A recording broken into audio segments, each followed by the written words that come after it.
Ne la touche pas, tonna une voix. Mon père était pasteur d'une grande église luthérienne.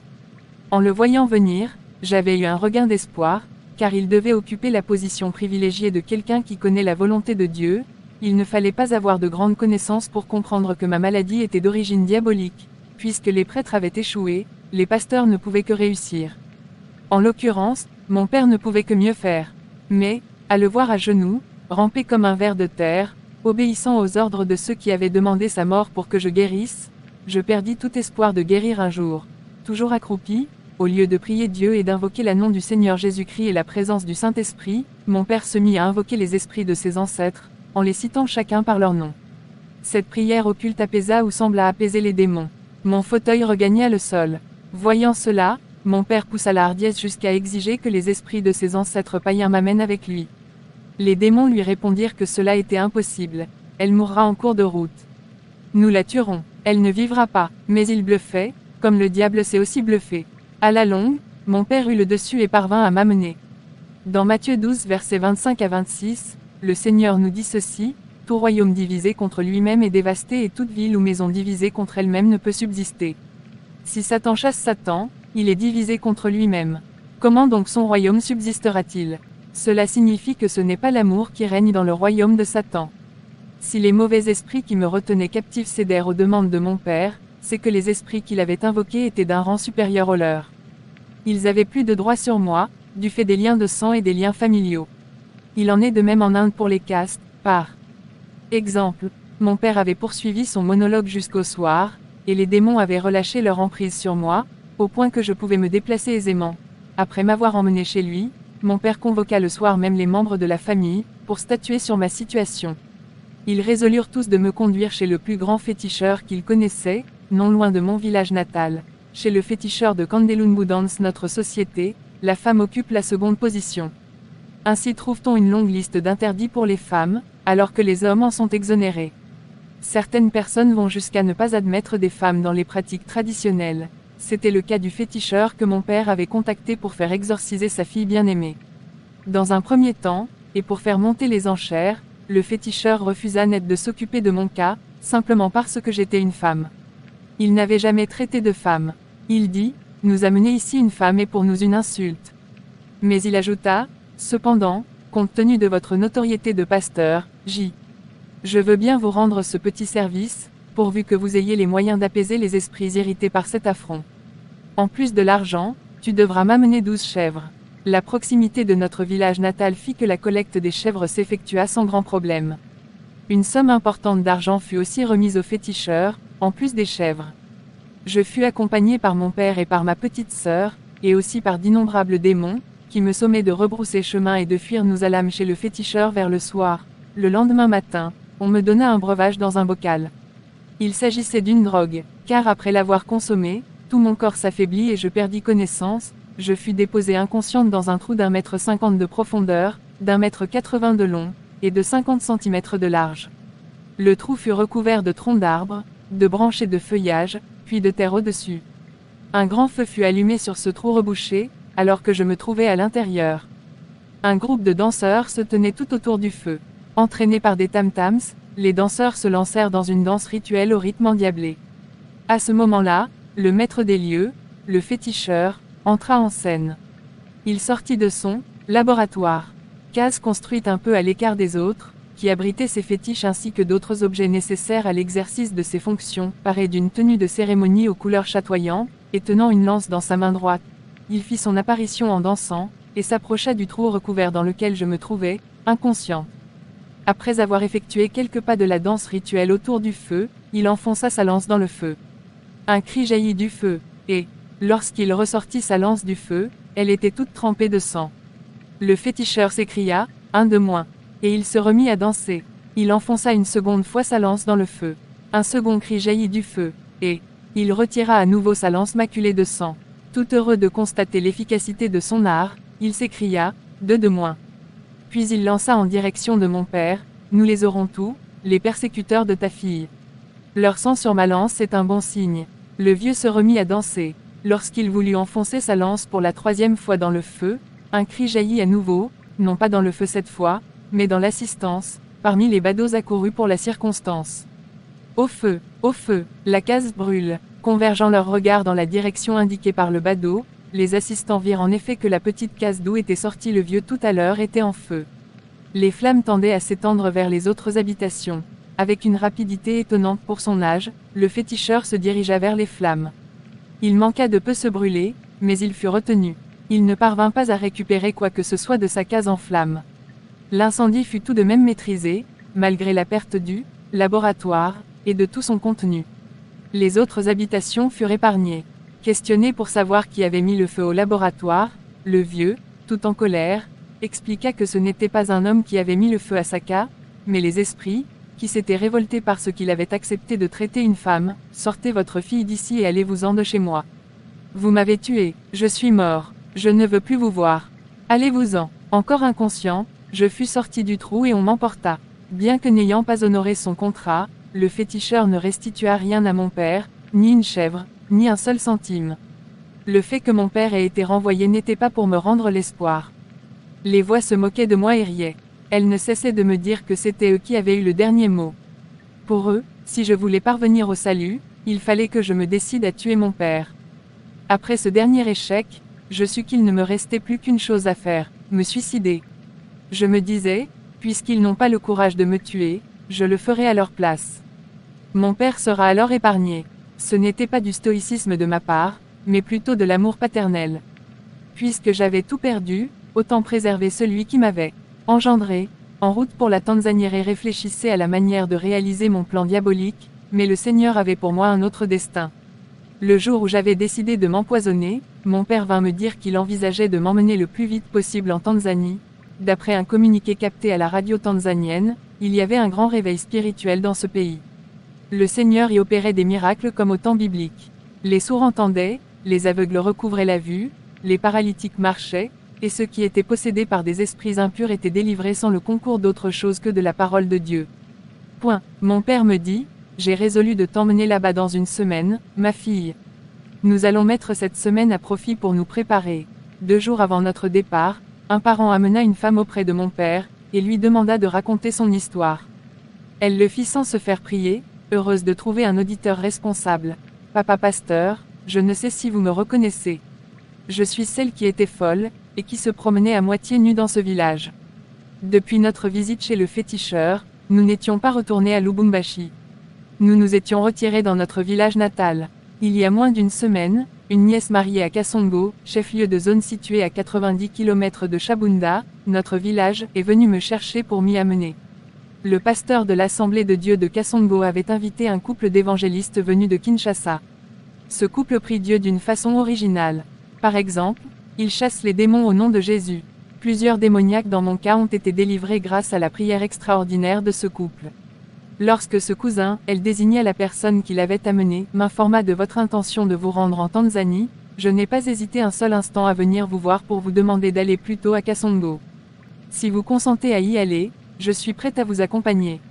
Je suis certaine que le Dieu de ce couple délivrera votre fille comme il l'a fait pour moi. Les démons ne tenaient pas que je me rende à Kasongo. Ils me dirent qu'ils feraient tout ce qu'ils pourraient pour m'empêcher d'y aller. C'est ainsi qu'ils me paralysèrent les 2 jambes, m'empêchant de me tenir debout.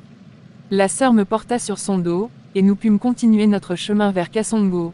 Nous étions un groupe de 6 personnes, mon père, mon cousin, 2 cousines, la femme qui nous avait annoncé cette nouvelle, et moi. Chez moi, les voyages se font à pied. Non pas que nous manquions d'infrastructures routières, mais nous ne pouvions pas nous permettre d'attendre une voiture, compte tenu de la rareté des véhicules dans cette partie du pays, poursuivant notre pénible marche. Nous nous arrêtâmes pour nous reposer dans un village, après avoir marché pendant au moins 20 km. Nous avons croisé une femme qui venait justement de Kasongo. Elle portait un enfant sur le dos et glorifiait le Seigneur en chantant des cantiques de louange. Mon père, qui voulait savoir la raison de son excitation, l'interpella. La femme nous dit ceci, ma fille que voici était sourde depuis longtemps.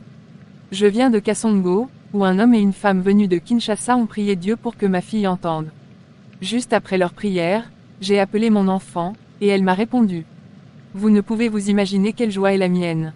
J'ai voulu les remercier pour ce qu'ils avaient fait, mais ils m'ont répondu qu'ils n'étaient que de simples instruments utilisés par Dieu, et que c'était à Dieu que je devais rendre gloire. Depuis lors, je ne fais que le remercier pour la guérison de ma fille. Point. C'est pourquoi vous me voyez chanter, toutes joyeux. Les gens disent qu'ils comptent rentrer bientôt. Il semble qu'ils doivent encore rester une semaine. Je vais de ce pas chercher mon petit frère qui a perdu la vue dès son jeune âge. Ce serait pour lui une grande chose que de recouvrir la vue. Pendant tout le temps que cette femme parlait, les voix ne cessaient de me répéter elle ment, elle ment. Ne l'écoute pas, retournons, n'y va pas. Mon père et tous ceux qui nous accompagnaient n'entendaient rien de ce que disaient les démons.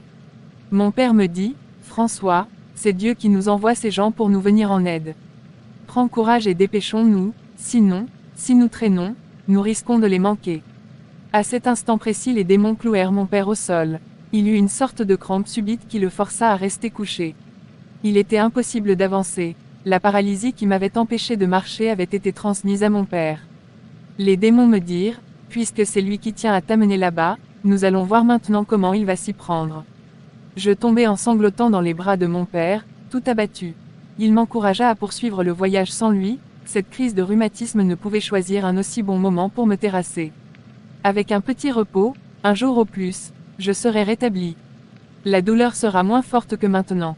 Puisque tu peux marcher maintenant, prends courage, ma fille, et va trouver ces gens dont nous a parlé cette femme tout à l'heure. Je vous rejoindrai dès que possible. Ne vous inquiétez pas pour moi, cela passera. Puis, se tournant vers son neveu, il dit, prends soin de ta sœur. Bien-aimé du Seigneur, c'est par la foi que j'ai fait cette distance sans tenir compte de tout ce que me disaient mes locataires.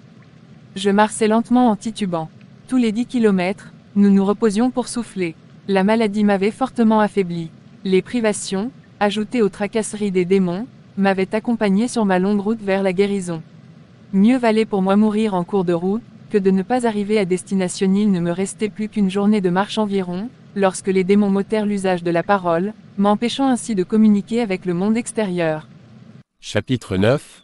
La délivrance relatée par Capena CIBWA. Bien qu'ayant à plusieurs reprises entendu témoigner la sœur Lutala François, je ne pouvais tout de même pas mettre ce témoignage par écrit sans avoir interrogé des témoins oculaires, les acteurs même que Dieu a utilisés pour sa délivrance. Ces deux témoins sont le frère en Christ Mpongo Moïse, et la sœur en Christ Philomne Kaseka, Capena Siboaboa, Kassé, Pasteur Mpongo.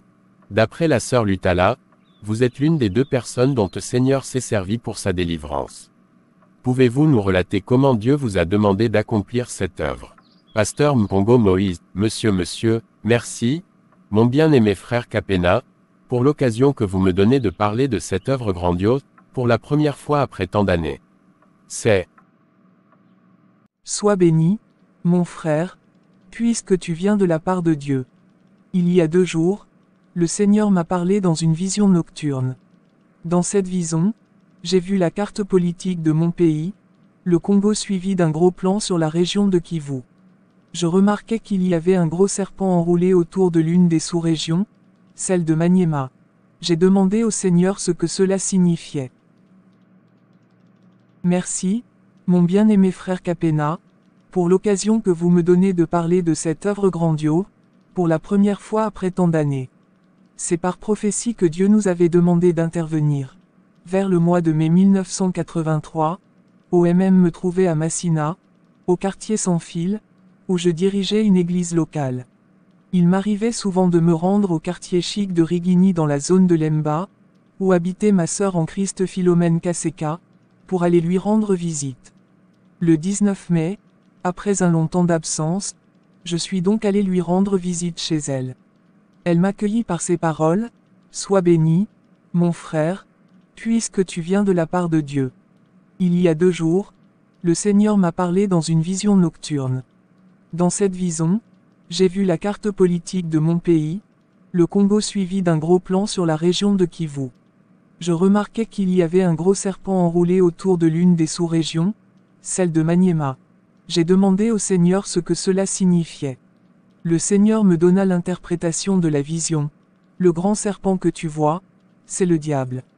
Il est en train de séduire beaucoup de monde dans cette partie du pays. Si je t'ai montré ces choses, c'est que j'ai une importante mission à te confier. Descends vite à cet endroit pour glorifier mon nom. Je répondis au Seigneur, mais je suis une femme. Ta parole m'interdit de prendre autorité sur un homme, Timothée 2h12. Il n'y a pas que des femmes dans cette sous-région. Le Seigneur me dit, tu n'iras pas seul.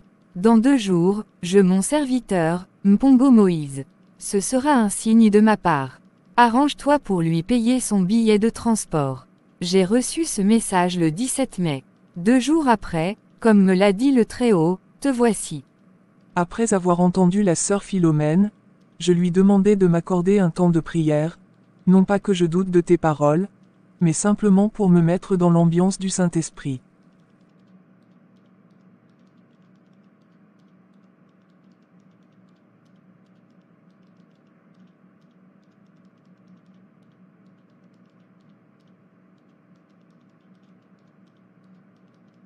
Je fis un jeûne de 2 jours, au terme duquel Dieu confirma la prophétie en mettant en moi une forte conviction. La sœur Philomène était certaine de mon accord.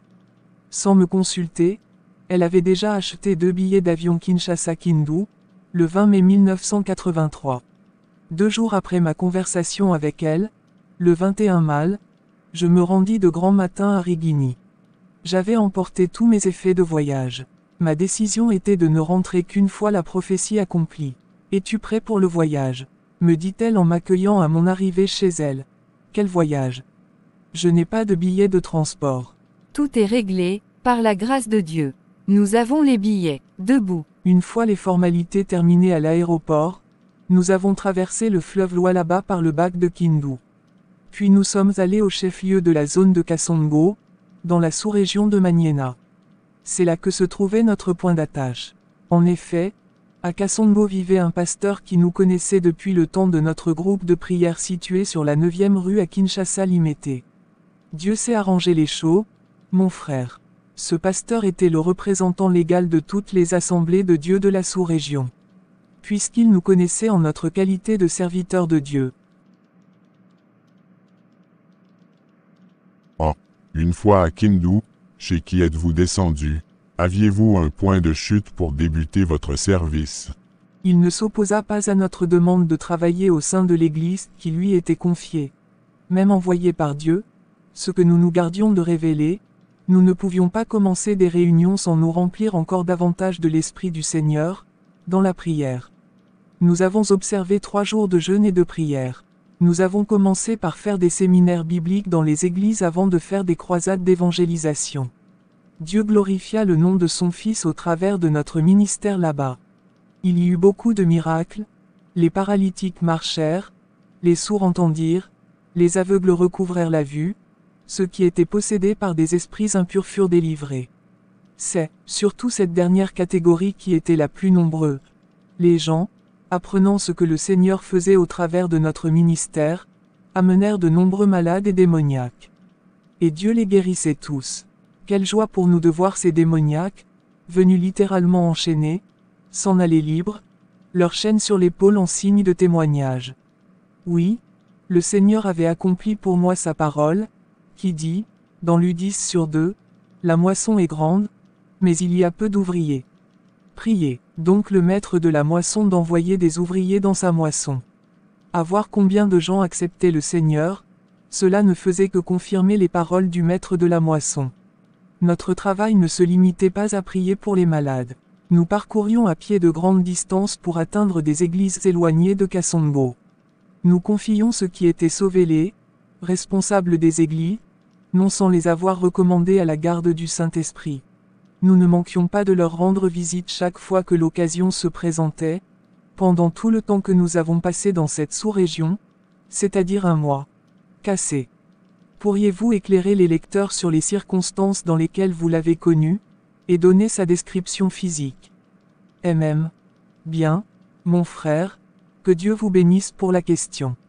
Parmi ceux que le Seigneur avait délivrés au travers de notre ministère, se trouvait une jeune femme de Chabunda, qui est aussi la zone d'origine de la sœur Lutala. Cette sœur avait été délivrée d'un esprit impur qui la tourmentait depuis longtemps. Une fois de retour chez elle, elle informa les parents de Lutala de ce que le Seigneur avait fait dans sa vie.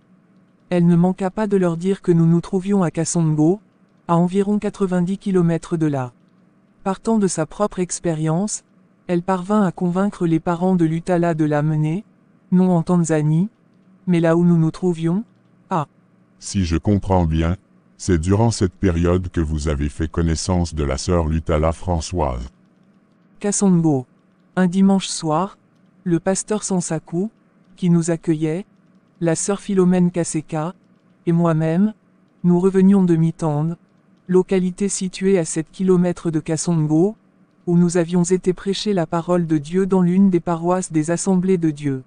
Après avoir parcouru cette distance à pied, à l'aller comme au retour, nous étions fort fatigués.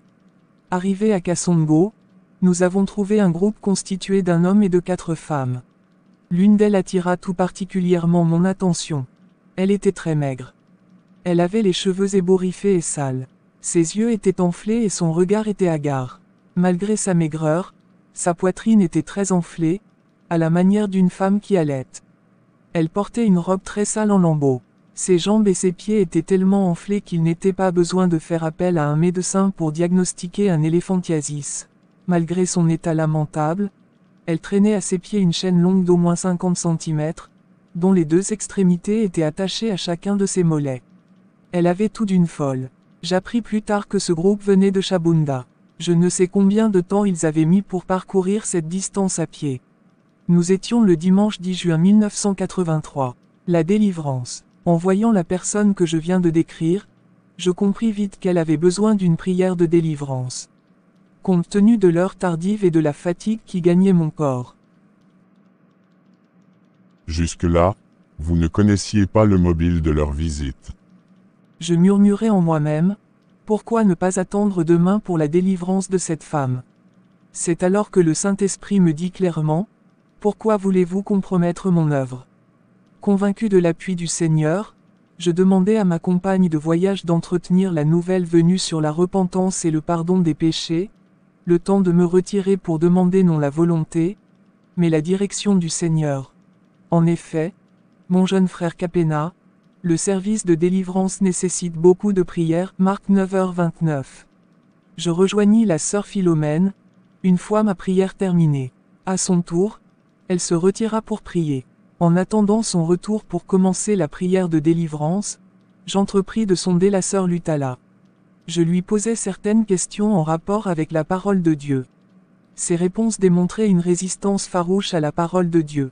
Le Saint-Esprit m'interdit de continuer à lui poser des questions. J'avais vite compris que ce n'était pas elle qui répondait, mais les mauvais esprits en elle. Ne pouvant rien tirer d'elle, je me tournai alors vers ceux qui l'avaient amenée. Je leur demandais pourquoi il avait fallu enchaîner une personne dans cet état. Guillemets double. C'est parce qu'elle a souvent l'habitude de fuir. Un jour, elle a disparu sans que personne ne sache dans quelle direction elle était partie, pour qu'on puisse la rechercher. Cela a été un coup dur pour la famille. Au bout de 3 mois, on l'a retrouvée seule dans la forêt. Une autre fois, on la retrouva dans un cimetière, après 3 semaines d'absence. Elle aurait pu fuir en cours de route, c'est pourquoi nous l'avons enchaînée. C'est difficile de vous répondre. Depuis à peu près 3 mois, on ne la voit presque plus manger.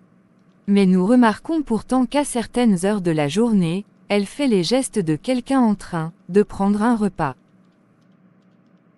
Elle porte quelque chose à la bouche, et ses mâchoires remuent. Elle mange des plats invisibles. Voici bientôt 3 mois qu'elle ne touche pas aux aliments que la famille lui apporte, et elle n'en est pas morte. Je leur dis, seul le corps de votre sœur la relie encore à notre monde visible. Les démons qui sont en elle l'empêchent de prendre tout contact normal avec le monde visible, celui des hommes normaux. D'où ces excursions involontaires dans les endroits déserts, comme les forêts et les cimetières. Elle ne peut rien manger car elle est en plein dans le monde des esprits, le deuxième monde. Toutefois, ayez confiance en Dieu, et priez beaucoup. Jésus-Christ, qui est venu détruire les œuvres du diable, libérera votre sœur de toute l'emprise du diable, ce soir même. La sœur Philomène revint, et nous débutâmes ensemble la prière de délivrance. Ainsi, lorsque les gens apprirent notre retour de Mitande, ils accoururent de partout pour suivre la délivrance, en direct. Plusieurs dans la foule la reconnaissaient comme étant une ancienne religieuse catholique. Certaines mères se frappaient la poitrine de douleur, en se souvenant de la grande beauté passée de Lutala, qui était d'autres regrettaient le fait qu'elle n'avait même pas pu profiter de ses études supérieures, à cause de ses interminables maladies. Il y avait enfin celle qui la plaignait d'avoir perdu en un seul jour ses 4 enfants et, un peu plus tard, son mari. Voyant l'état de possession avancé de la sœur Lutala, j'avais eu la présence d'esprit d'écarter la foule, de peur que les mauvais esprits, une fois chassés du corps de Lutala, n'entrent dans les nombreux païens qui se trouvaient dans la foule. Je parle bien des païens, puisque les véritables enfants de Dieu sont couverts par le sang de l'agneau de Dieu. Comme la foule refusait de s'écarter, je restai calme, et j'eus alors l'idée d'amener Lutala un peu plus à l'écart, derrière la maison de prière que nous appelons l'église. Une fois dehors, nous avons, avec la sœur Philomène, demandé à Dieu de nous assister de son Saint-Esprit, et de nous recouvrir du sang de Jésus-Christ, nous et tout le groupe qui était autour de nous, pendant tout le temps que prendrait la délivrance. En regardant cette femme étendue sur le sol, mon cœur se brisa en pensant aux souffrances endurées par le Christ pour notre délivrance. D'une voix autoritaire, j'ordonnai aux démons de se présenter.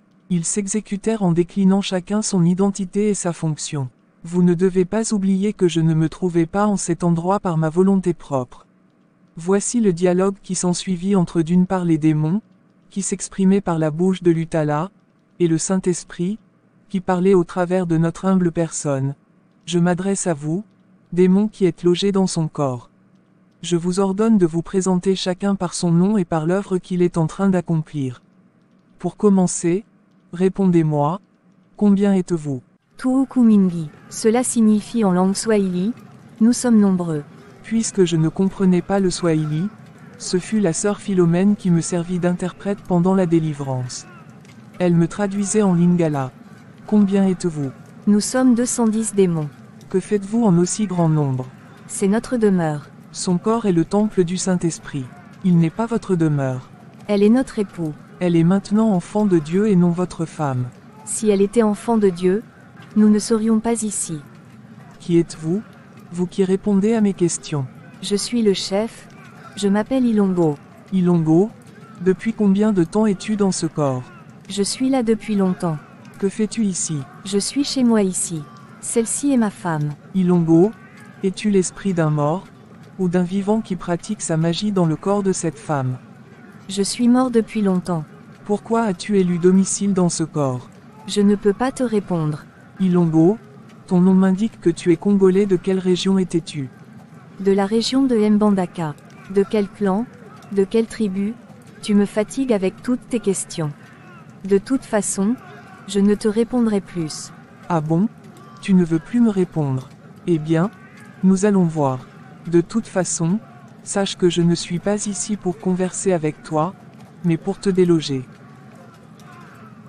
Sors de ce corps maintenant, au nom de Jésus-Christ. La voix qui sortait de la bouche de Lutala n'avait rien de la voix d'une femme malade. La voix d'Ilongo était bien celle d'un homme aux tonalités viriles. Une fois le nom de Jésus-Christ prononcé, le visage de la sœur Lutala se déforma. On aurait dit un fauve prêt à agresser sa proie. Le démon commença à lancer des cris aigus.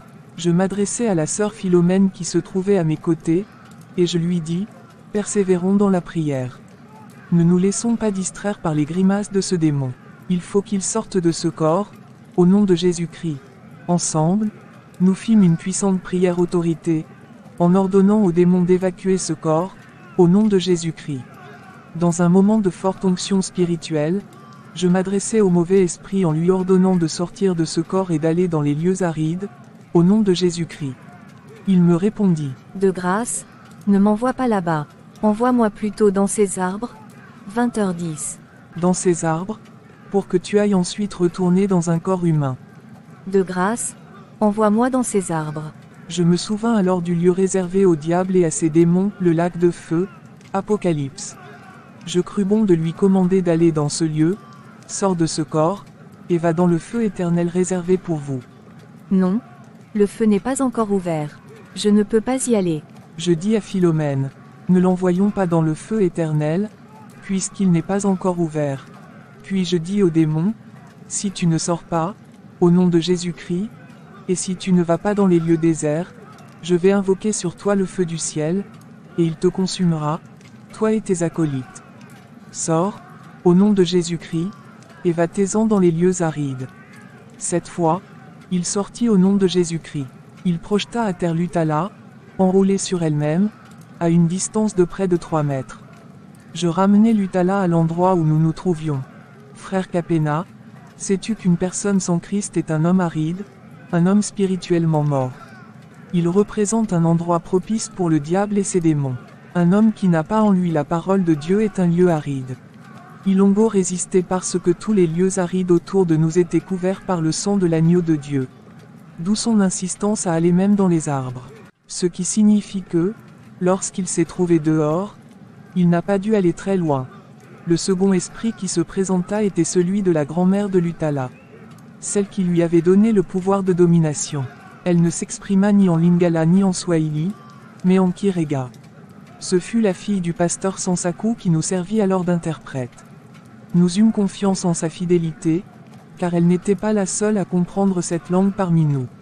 Lorsque nous lui avons donné l'ordre de sortir, après qu'elle se fut présentée, elle répliqua. « J'ai des enfants. Comment pourrais-je sortir sans eux? » Combien d'enfants as-tu? J'en ai 4. Qui en est le père?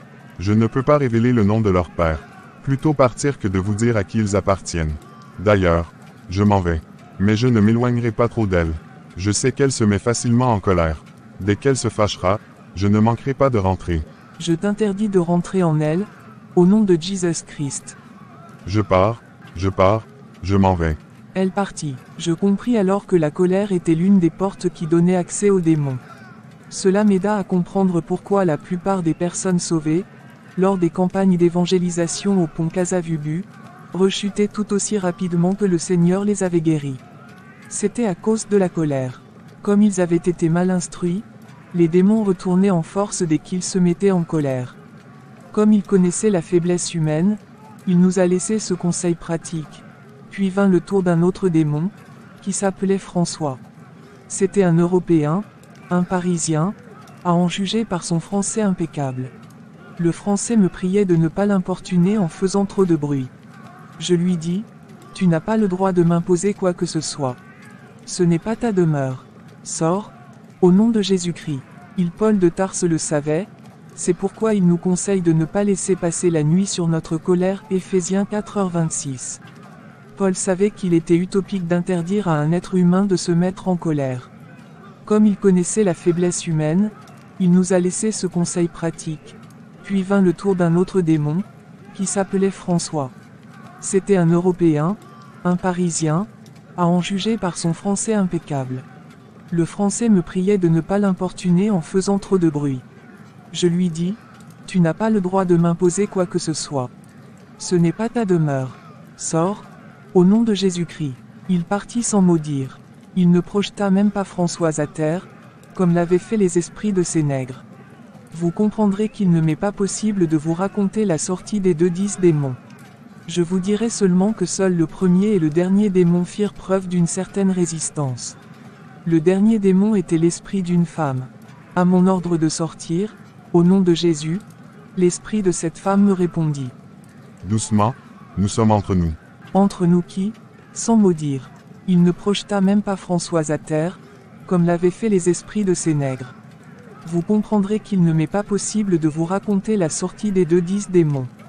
Je vous dirai seulement que seuls le premier et le dernier démon firent preuve d'une certaine résistance. Le dernier démon était l'esprit d'une femme.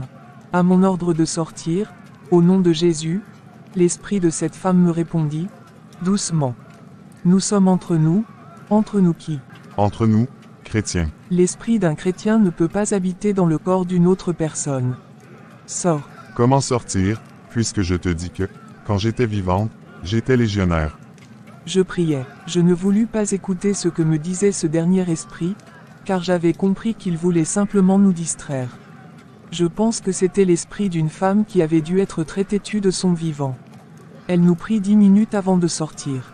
Elle était bien le dernier esprit à sortir, car nous les avions tous inscrits sur une liste. Comment ai-je su que ma sœur? Il était totalement délivré de ses hôtes indésirables. Après la sortie de là, légionnaire, je demandai au corps étendu à terre, y a-t-il un autre démon dans ce corps?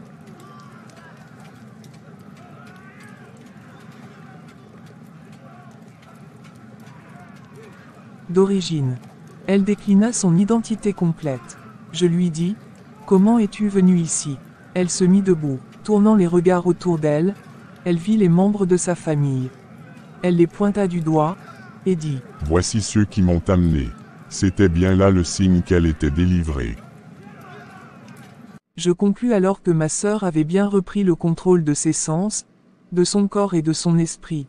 Une fois encore, j'invitai la sœur Philomène à prier avec moi pour invoquer le sang de Christ sur l'Utala, afin que les démons ne puissent plus revenir, de peur que sa dernière condition ne soit pire que la première, ce que nous ne souhaitions aucunement.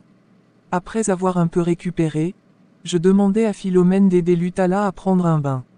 Une fois sa toilette terminée, on lui remit une robe propre. Ainsi vêtue, la sœur Lutala reprit des couleurs humaines. Elle devint alors présentable. Nous passâmes ensuite à table. Elle mangea de bon cœur, à la grande joie, mêlée d'étonnement, de ceux qui l'avaient accompagnée. Chose étrange, une fois la table débarrassée, Lutala se mit à témoigner devant la foule qui avait assisté à sa délivrance. Les gens suivaient avec beaucoup d'attention ce qu'elle leur disait. Cette même nuit, on nous amena d'autres malades, que le Seigneur, égal à lui-même, guérit tous. Cette journée mouvementée s'acheva dans une louange extraordinaire en l'honneur du Seigneur des Seigneurs et Roi des Rois. Il était 20h30 lorsque nous eûmes terminé. Baptême par immersion au nom de Jésus-Christ. La pensée de devoir ainsi abandonner notre sœur nous préoccupait. Nous ne voulions pas laisser une nouvelle convertie au Seigneur sans encadrement adéquat. Nous devions déjà partir 3 jours plus tard. Nous décidâmes alors, la sœur Philomène et moi, d'administrer le baptême chrétien à Lutala. C'était sans compter sur sa réaction. Le lendemain matin, je l'exhortai sur la nécessité du baptême d'eau par immersion au nom de Jésus. Elle posa une foule de questions, malgré tout ce que le Seigneur venait de faire dans sa vie, par l'intermédiaire de notre ministère, et pas plus tard que la veille. Elle refusa de se faire baptiser. Prétextant son ancienne appartenance au couvent, elle me dit qu'il n'était pas question qu'elle se fasse rebaptiser. Je pris le temps de lui expliquer en quoi consistait le baptême chrétien. C'est l'engagement d'une bonne conscience envers Dieu, 1 Pierre 3/2-1. Ce n'est pas le baptême seul qui sauve. Le baptême est un acte public de foi dans le Seigneur. Il faut d'abord croire en Jésus-Christ. Une fois que l'on a cru, pourquoi passer par le baptême?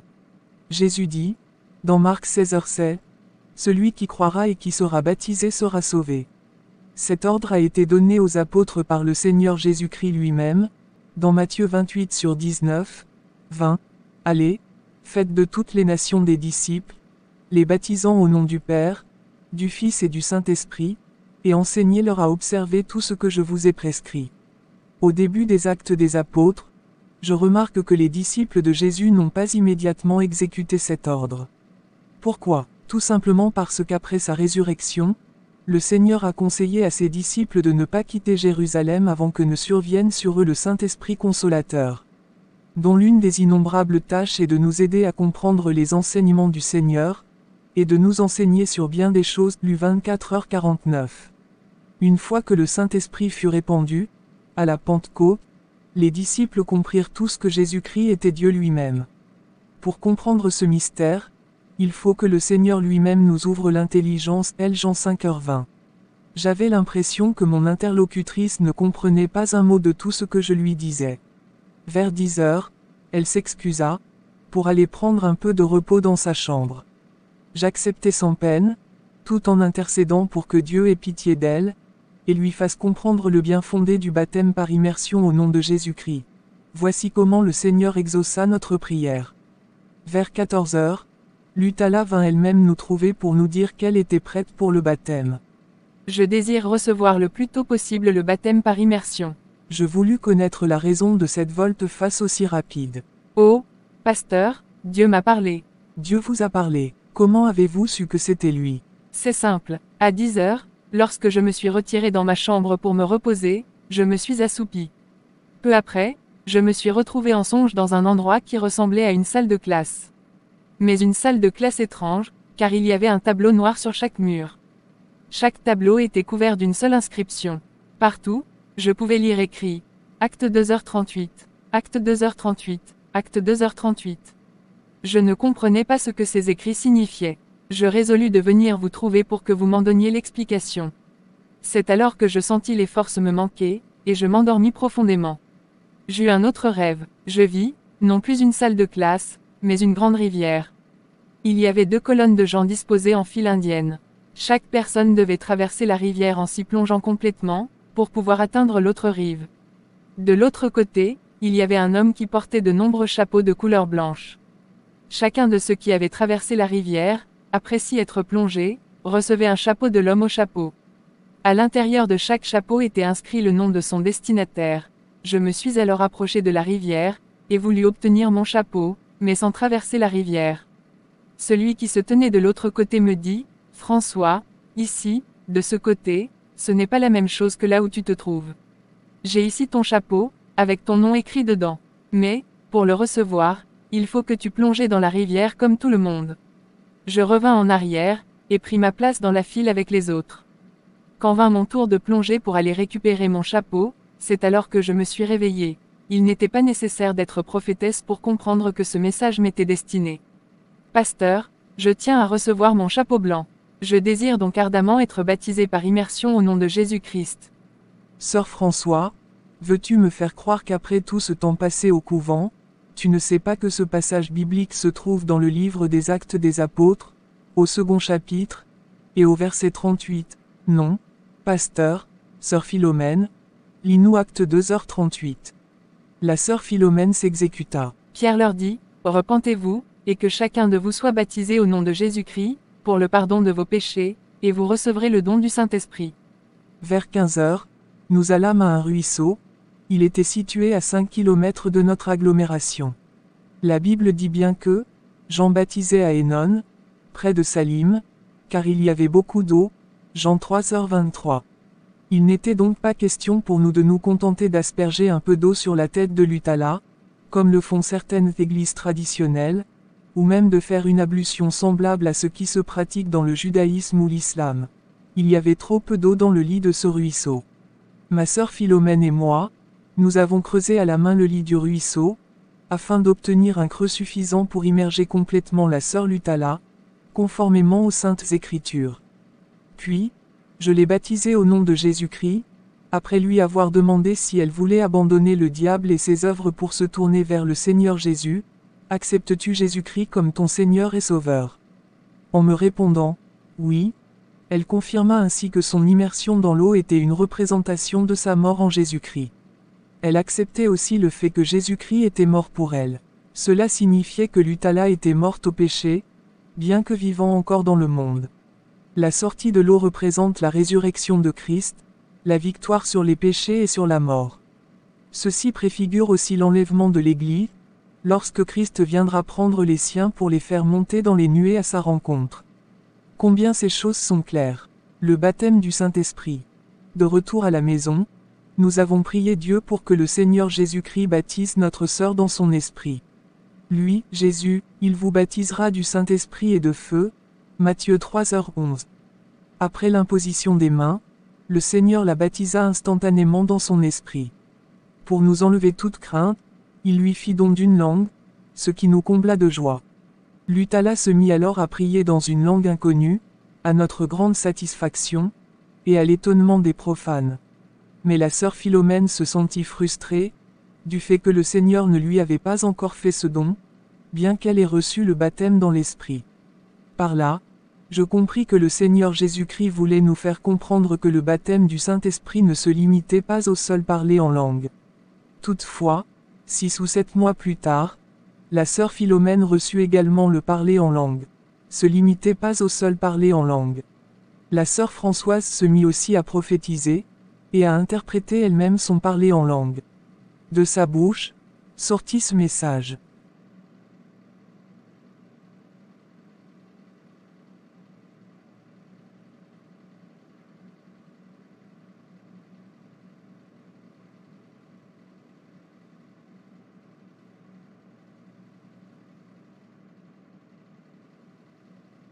La veille de notre départ, Françoise priait déjà pour les malades, et le Seigneur glorifiait son nom par toutes sortes de miracles et de guérisons. Nous savions que nous devions la laisser sous la protection du Saint-Esprit, mais cela nous chagrinait de l'abandonner ainsi sans encadrement. Nous la priâmes de nous rejoindre à Kinshasa dès la première occasion. Nous quittâmes Kassongo le 13 juin 1983, pour arriver à Kinshasa le 24, après avoir fait une escale de 3 jours à Bukavu, de 3 autres jours à Goma, et de 4 jours à Kisangani. 2 jours après notre arrivée, alors que nous nous trouvions en pleine réunion de louanges, nous entendîmes frapper à la grande porte. Je quittai la réunion pour aller voir ce qui se passait, et je vis la sœur Lutala dans l'embrasure de la porte. Nous nous embrassâmes longuement, puis j'appelai la sœur Philomène Kaseka. Ce fut pour nous une joie immense, que nous partageâmes avec les frères et les sœurs qui étaient en prière avec nous. Elle qui ne connaissait pas la ville, comment a-t-elle pu atteindre aussi facilement Rigini? Ce fut un grand miracle. Je peux sans hésiter vous répondre que ce fut l'ange de l'Éternel qui la guida. Elle nous raconta comment elle arriva. Une fois les formalités de l'aéroport de Njili terminées, j'entendis un chauffeur de taxi crier « Lemba, Lemba, Lemba ». Je m'approchai de lui et lui demandai s'il connaissait une Philomène Kaseka. L'homme me répondit qu'il connaissait bien moi. Je répondis que je n'étais pas pressé, puisque j'étais arrivé à Kinshasa. Le conducteur me déposa la dernière, comme il l'avait dit, au 104 de l'avenue Bokombe, quartier Rigini, à Lemba. Lorsque je suis entré, j'ai rencontré le pasteur sur le pas de la porte. Les embrassades terminées, la sœur Philomène et moi sortîmes du jardin pour payer la course, récupérer les valises et remercier le conducteur. À part les valises de la sœur François, nous ne trouvâmes plus personne. Il n'y avait même pas les traces de roues d'un véhicule. La voiture et son conducteur avaient disparu.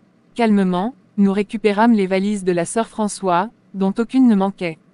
Quand nous fûmes retournés dans la chambre haute, l'intensité des louanges augmenta. Tout le monde se rendit compte que c'était Dieu qui avait disposé d'un ange et de son véhicule pour conduire sa fille à bon port. Le lendemain, nous rendîmes témoignage dans notre assemblée, sur la 90 rue, à Limete. Le 30 juin 1983, la sœur François rendit son premier témoignage au Palais du Peuple à Kinshasa.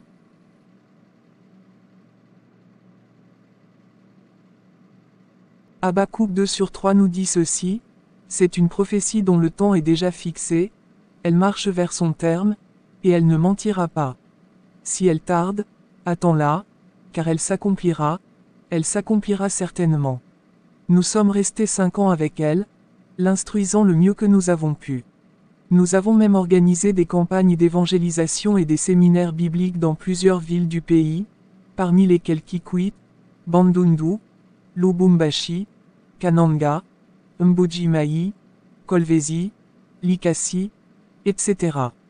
Partout où nous sommes passés, elle témoignait, et le Seigneur était glorifié. Beaucoup d'âmes sont venues au Seigneur, et c'est l'essentiel. Nous sommes restés avec elle jusqu'au jour où nous avons vu un évangéliste itinérant venir la demander en mariage. Il exerce son ministère en collaboration avec le centre d'évangélisation Bethel. Nous les avons exhortés, et nous les avons priés d'aller voir les parents de Françoise à Chabunda pour verser la dot et accomplir les autres formalités. À leur retour, leur mariage fut célébré avec faste à la cité Bethel. C'est dans ce centre que ce couple merveilleux sert aujourd'hui le Seigneur. Chapitre 10. Le ministère de la sœur Lutala par Kapena CIBWABWA, prétendre écrire l'œuvre du Saint-Esprit au travers de la sœur Lutala serait limiter Dieu, dans la mesure où il agit toujours. Étant moi-même le produit de son ministère, je ne sais pas où commencer. Je m'efforcerai toutefois, avec la grâce de Dieu, de vous relater dans un premier temps 3 faits vécus par la sœur Lutala François, faits qui sont d'une haute portée spirituelle. Puis j'exposerai les motifs de ma conversion à Jésus-Christ et de mon abandon de l'Église catholique romaine. La mort d'Alino. Je me trouvais encore sous la tutelle du pasteur Mpongo et de la sœur Kaseka Philomène. Un jour, lors d'une campagne d'évangélisation tenue à Kikwit, dans la région de Bandundu, un jeune homme de 18 ans vint accepter Jésus-Christ comme son Seigneur. Ce jeune homme, prénommé Alain, ou Alino pour les intimes, pratiquait la magie blanche, avant d'avoir reçu Jésus-Christ dans sa vie. Il avait pu s'assurer une aisance matérielle avec beaucoup de facilité, grâce à ses mauvaises pratiques magiques. Une fois devenu enfant de Dieu, il dut se priver de tout ce qui provenait de ses anciennes pratiques du monde satanique. Mais hélas, cette vie de privation qu'il dut connaître pendant un certain temps eut raison de sa foi. Au lieu d'appeler le Seigneur à son secours dans la prière, Alino commença à regretter son ancienne condition. Sa régression fut-elle la conséquence d'un manque d'encadrement efficace? Toujours est-il qu'Alino finit par perdre complètement la foi. Il chuta très bas, il recommença même à invoquer les démons, comme il le faisait avant sa conversion. Il revint vers la poule noire, nom donné à un démon qui avait pour mission de contrôler sa vie. Ce démon se manifestait souvent sous les traits d'une jeune fille qui avait presque le même âge que lui. Répondant aux invocations d'Alino, la poule noire lui apparut, comme elle le faisait avant sa conversion. Elle lui dit, « Cet endroit n'est pas indiqué pour une discussion. Rends-toi à notre place habituelle, et nous nous expliquerons. » Le lendemain, il se rendit au lieu de rendez-vous. La poule noire lui dit, « Toi qui étais si bien parmi nous, tu nous as quittés pour suivre cette François. Vois comment tu as maigri.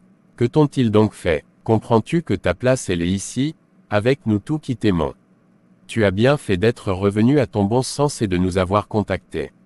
Tu verras que nous allons bien nous occuper de toi.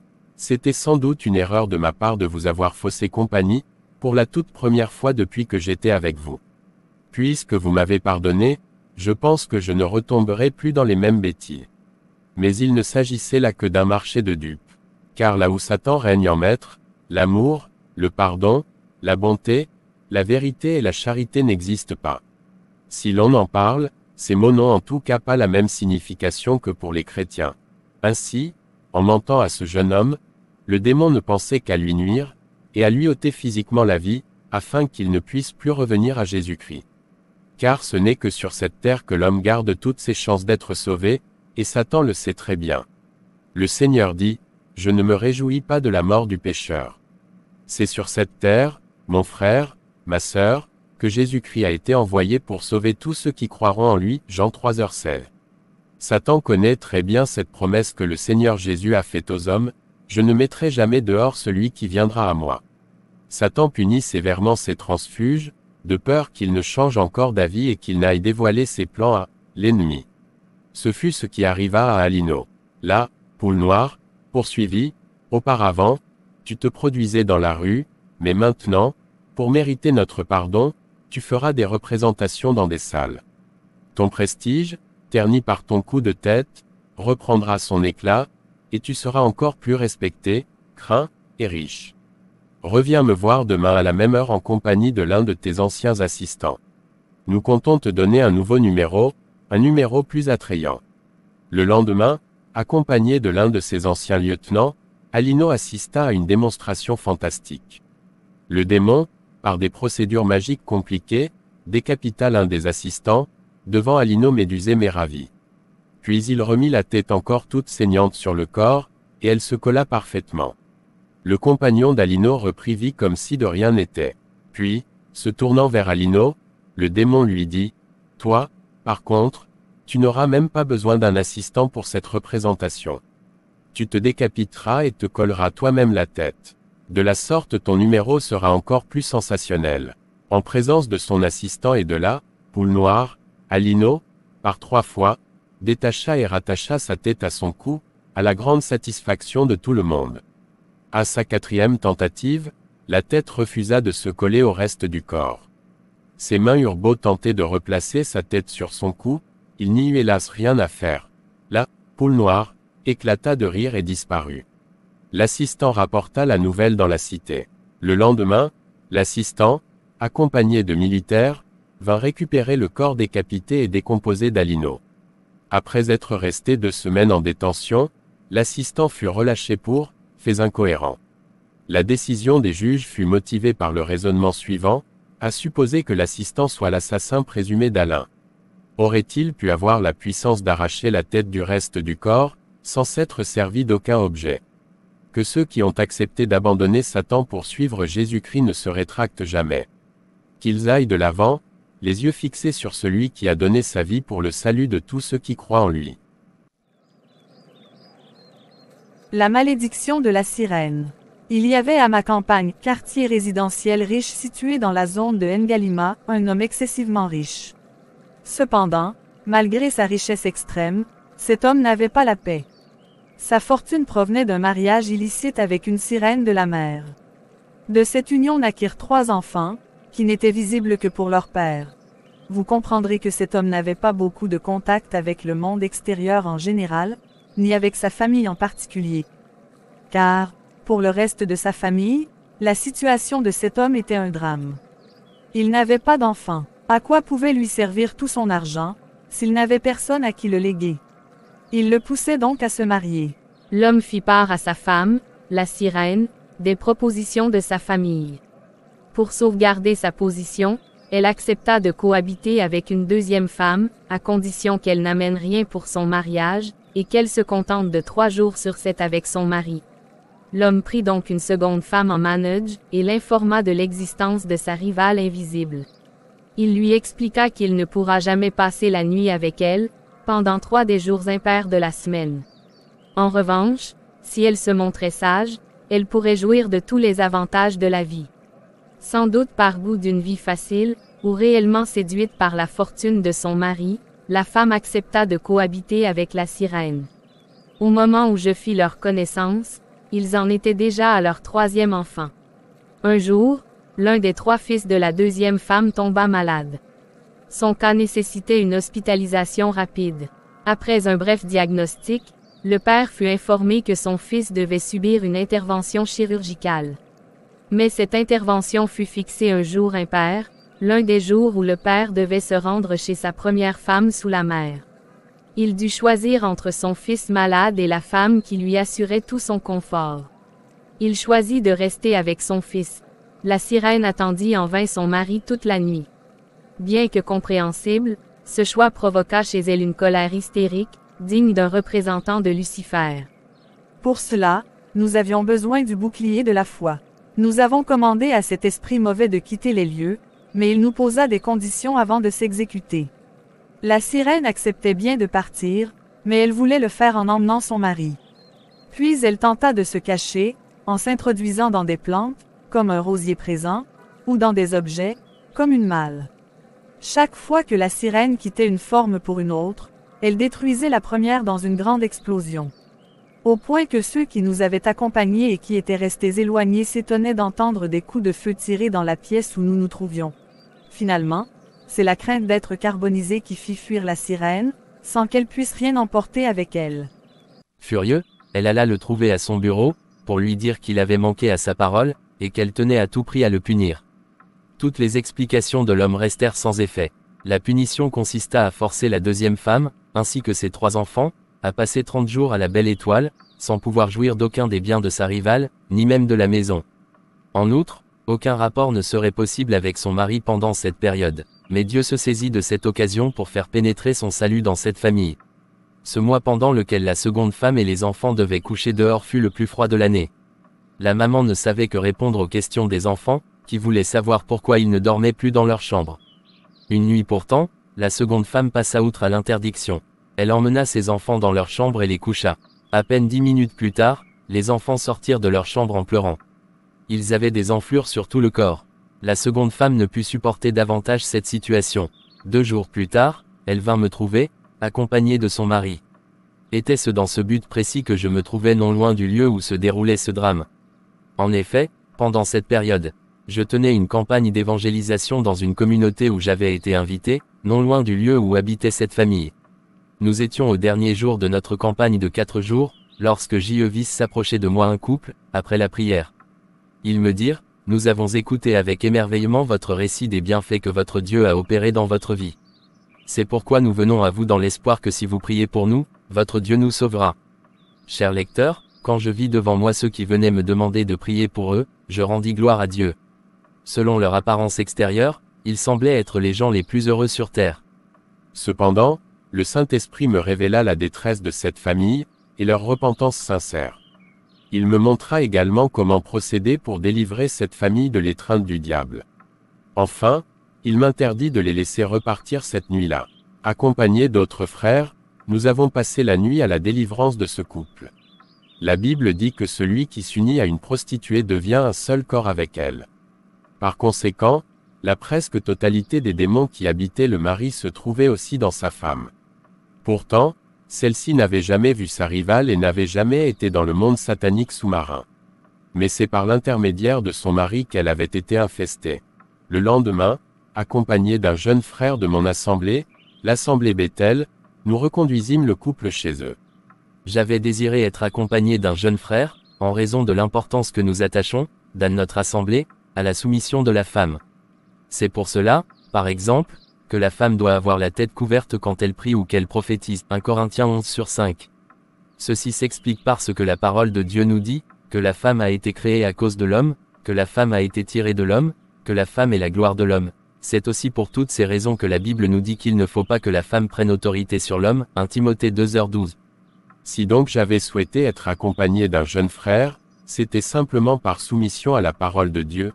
Une fois sur les lieux, la première chose que nous fîmes fut d'être à l'écoute du Seigneur et de rechercher la direction du Saint-Esprit. La première chose fut de déloger la sirène de l'endroit où elle se trouvait, une petite pièce aménagée de manière à n'attirer l'attention de personne, ni de la deuxième épouse, ni des enfants, ni des domestiques. Il ne nous fut pas facile de pénétrer dans ce sanctuaire satanique. Seule la protection du sang de Jésus-Christ nous le permit. Après m'être habitué à la pénombre qui régnait dans cette pièce, je découvris dans un coin un grand aquarium, qui ne contenait qu'un seul poisson. Ce poisson n'avait pas de couleur propre, mais il changeait de couleur à chaque seconde. Alors que j'étais un peu distraite, en essayant de comprendre ce phénomène, le Saint-Esprit me montra que ce poisson était en réalité la sirène elle-même.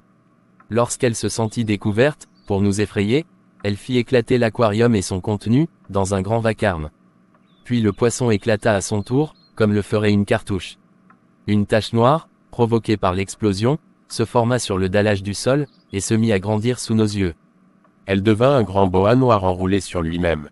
Puisqu'il ne pouvait pas nous atteindre, à cause de la protection que nous donnait le sang de Jésus, Satan essaya de nous effrayer par ces choses qu'il nous faisait voir.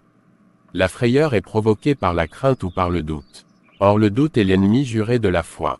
Nous n'avions pas à lutter contre un adversaire visible, mais contre les principautés dans les lieux invisibles. Furieux, elle alla le trouver à son bureau, pour lui dire qu'il avait manqué à sa parole, et qu'elle tenait à tout prix à le punir. Toutes les explications de l'homme restèrent sans effet. La punition consista à forcer la deuxième femme, ainsi que ses 3 enfants, à passer 30 jours à la Belle Étoile, sans pouvoir jouir d'aucun des biens de sa rivale, ni même de la maison. En outre, aucun rapport ne serait possible avec son mari pendant cette période, mais Dieu se saisit de cette occasion pour faire pénétrer son salut dans cette famille. Ce mois pendant lequel la seconde femme et les enfants devaient coucher dehors fut le plus froid de l'année. La maman ne savait que répondre aux questions des enfants, qui voulaient savoir pourquoi ils ne dormaient plus dans leur chambre. Une nuit pourtant, la seconde femme passa outre à l'interdiction. Elle emmena ses enfants dans leur chambre et les coucha.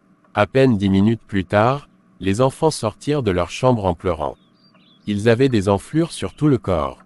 La seconde femme ne put supporter davantage cette situation. 2 jours plus tard, elle vint me trouver, accompagnée de son mari. Était-ce dans ce but précis que je me trouvais non loin du lieu où se déroulait ce drame? En effet, pendant cette période, je tenais une campagne d'évangélisation dans une communauté où j'avais été invité, non loin du lieu où habitait cette famille. Nous étions au dernier jour de notre campagne de 4 jours, lorsque J.E. vis s'approcher de moi un couple, après la prière. Ils me dirent, « Nous avons écouté avec émerveillement votre récit des bienfaits que votre Dieu a opérés dans votre vie. C'est pourquoi nous venons à vous dans l'espoir que si vous priez pour nous, votre Dieu nous sauvera. » Chers lecteurs, quand je vis devant moi ceux qui venaient me demander de prier pour eux, je rendis gloire à Dieu. Selon leur apparence extérieure, ils semblaient être les gens les plus heureux sur terre. Cependant, le Saint-Esprit me révéla la détresse de cette famille, et leur repentance sincère. Il me montra également comment procéder pour délivrer cette famille de l'étreinte du diable. Enfin, il m'interdit de les laisser repartir cette nuit-là. Accompagnés d'autres frères, nous avons passé la nuit à la délivrance de ce couple. La Bible dit que celui qui s'unit à une prostituée devient un seul corps avec elle. Par conséquent, la presque totalité des démons qui habitaient le mari se trouvaient aussi dans sa femme. Pourtant, celle-ci n'avait jamais vu sa rivale et n'avait jamais été dans le monde satanique sous-marin. Mais c'est par l'intermédiaire de son mari qu'elle avait été infestée. Le lendemain, accompagné d'un jeune frère de mon assemblée, l'assemblée Bethel, nous reconduisîmes le couple chez eux. J'avais désiré être accompagné d'un jeune frère, en raison de l'importance que nous attachons, dans notre assemblée, à la soumission de la femme. C'est pour cela, par exemple, que la femme doit avoir la tête couverte quand elle prie ou qu'elle prophétise, 1 Corinthiens 11/5. Ceci s'explique parce que la parole de Dieu nous dit, que la femme a été créée à cause de l'homme, que la femme a été tirée de l'homme, que la femme est la gloire de l'homme. C'est aussi pour toutes ces raisons que la Bible nous dit qu'il ne faut pas que la femme prenne autorité sur l'homme, 1 Timothée 2h12. Si donc j'avais souhaité être accompagné d'un jeune frère, c'était simplement par soumission à la parole de Dieu. Une fois sur les lieux, la première chose que nous fîmes fut d'être à l'écoute du Seigneur et de rechercher la direction du Saint-Esprit. La première chose fut de déloger la sirène de l'endroit où elle se trouvait, une petite pièce aménagée de manière à n'attirer l'attention de personne, ni de la deuxième épouse, ni des enfants, ni des domestiques. Il ne nous fut pas facile de pénétrer dans ce sanctuaire satanique. Seule la protection du sang de Jésus-Christ nous le permit. Après m'être habitué à la pénombre qui régnait dans cette pièce, je découvris dans un coin un grand aquarium, qui ne contenait qu'un seul poisson. Ce poisson n'avait pas de couleur propre, mais il changeait de couleur à chaque seconde. Alors que j'étais un peu distraite, en essayant de comprendre ce phénomène. Le Saint-Esprit me montra que ce poisson était en réalité la sirène elle-même. Lorsqu'elle se sentit découverte, pour nous effrayer, elle fit éclater l'aquarium et son contenu, dans un grand vacarme. Puis le poisson éclata à son tour, comme le ferait une cartouche.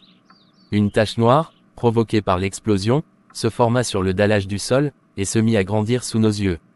Elle devint un grand boa noir enroulé sur lui-même. Puisqu'il ne pouvait pas nous atteindre, à cause de la protection que nous donnait le sang de Jésus, Satan essaya de nous effrayer par ces choses qu'il nous faisait voir. La frayeur est provoquée par la crainte ou par le doute. Or le doute est l'ennemi juré de la foi. Nous n'avions pas à lutter contre un adversaire visible, mais contre les principautés dans les lieux invisibles. Car elle nous avait entendu demander à Dieu de faire descendre le feu du ciel pour la consumer et pour chasser Satan. Elle s'en alla donc, alors que le soir tombait, non sans avoir lancé des imprécations et des malédictions à l'encontre de son ex-mari. Elle lui laissait un délai de 6 jours pour revenir sur sa décision. S'il ne revenait pas vers elle dans ce délai, elle se vengerait, en commençant par tuer ses propres enfants, puis ceux de sa rivale, et en exerçant bien d'autres châtiments. Après le départ de la sirène, nous prîmes un temps de répit et nous louâmes ensemble le Seigneur dans le salon. Le mari nous amena une malle identique à celle qui avait été détruite dans la chambre de la sirène. Elle était remplie de devises fortes et de nombreuses grosses coupures de notre monnaie nationale. Le mari nous dit, « Je viens de trouver cette malle en rentrant dans la petite pièce. » Elle n'y était pas auparavant. Mes gens recevaient souvent de cette manière. Je lui répondis, « Ne touche à rien de ce qui se trouve dans cette malle. Je suis trop fatigué ce soir pour la détruire maintenant. Puisque le Seigneur a exaucé notre prière, je reviendrai demain matin pour la détruire avec son contenu. » Après avoir recommandé toute la famille à Dieu, nous prîmes congé. Le lendemain, il plut abondamment de 4h à 13h.